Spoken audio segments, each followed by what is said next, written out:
こんにちは。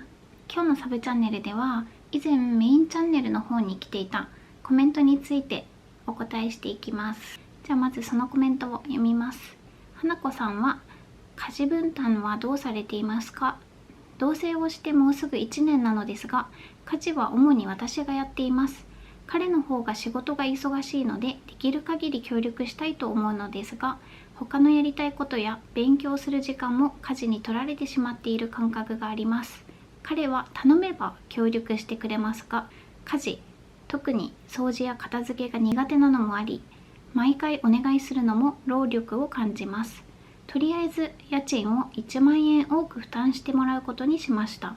でも家事って金額に表すのが難しいです。私は家事が嫌いではないので、今のままでもやってはいけそうですが、お互いがより快適でいられるために何がベストかを探りたいです。花子さんの家事の考え方、もしよろしければサブチャンネルで話していただけたら嬉しいです。っていうコメントでした。コメントありがとうございます。私の家事に対しての考え方の質問でした。一応コメントで簡単にはお返事を返したんですけど、まずこのコメントを読んで、わかるって思いました。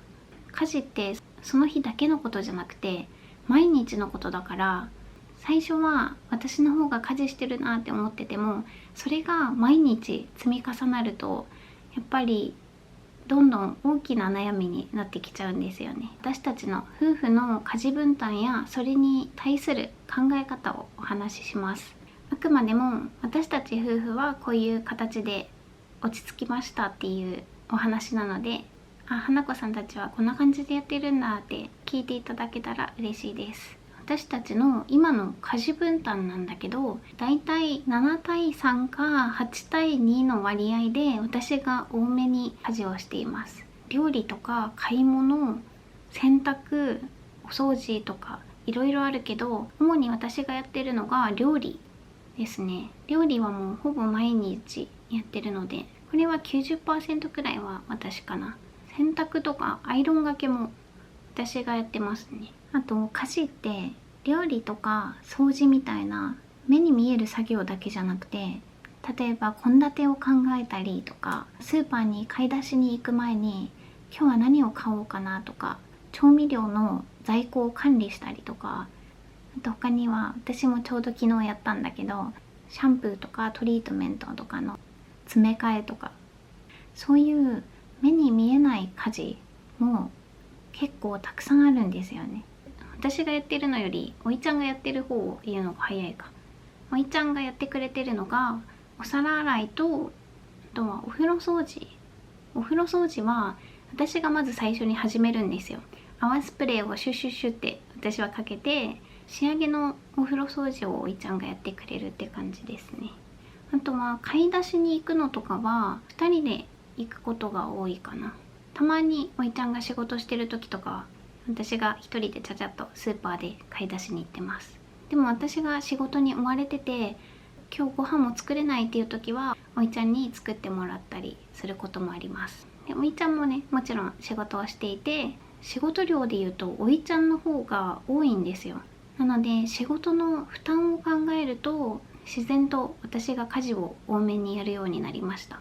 私は料理をするのも好きだし、家事自体も全然嫌いではなくて、むしろ好きなんですよ。家をきれいにすることがストレス発散にもなってるから、全然苦ではなくて、今まで家事をしたくないなって思う気持ちはなかったです。でもある時から少しモヤモヤするようになって、料理して洗い物して洗濯して片付けをしてって、洗ったお皿を片付けたりとか、1回の時間は短いけど、それが続くとね、結構私も大変に思えてきて、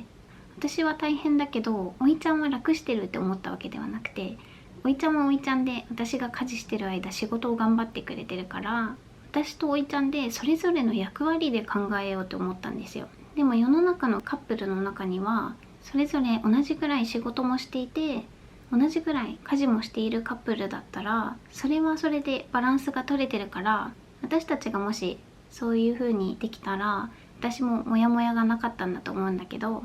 夫婦全体の家事負担のバランスがちょっと取れてないなっていうことにモヤモヤしてました。でそこでおいちゃんに、私は家事が嫌いなわけじゃないんだけど、私が家のことをしている時間に他のことだってできたっていう風に伝えました。そしたらおいちゃんが、じゃあお互いが納得できる形で考えようって言ってくれて、で私たちが決めたのが、おいちゃんが生活費を多めに負担してくれるっていう方法でした。でもコメントであった通り、家事って金額に表すのが難しいですって書かれてたけど、私たちも料理が何円、掃除が何円、洗濯が何円とか、家事に金額を決めるってよりは、お互いの収入とか仕事の負担とか生活全体のバランスを見て決めました。このくらいならお互い無理なく続けられるよねっていう感覚で金額は決めました。私たちの場合、このやり方で生活しているのがここ数ヶ月前からの話で、今はね、もうお互いに納得してこの形で生活しています。でもこれから先またお互いの環境とか状況が変わって、また別のスタイルに変わるかもしれないけど、とりあえず当分はこんな感じかな。例えば私の仕事が忙しくなれば、また家事分担も変わるだろうし、そういうことがあればその時にまた話し合うと思います。生活ってずっと同じではないし、働き方がずっとね、2人とも今のままっていうわけじゃないと思うし、これから数年先とか、その時々で見直すことも大切だと思います。あと家事って得意不得意もあるじゃないですか。料理が好きな人もいれば、料理はちょっと苦手だけど掃除が得意な人もいるし、コメントをくださった方みたいに、お願いすればやるけど毎回お願いするのがちょっと負担になるっていう気持ちもよくわかります。お互いが納得できればそれでいいと思うんだけどね。だからもしね、同棲していて家事分担でモヤモヤしている方がいたら、まずは私は今こう感じているっていうのを素直に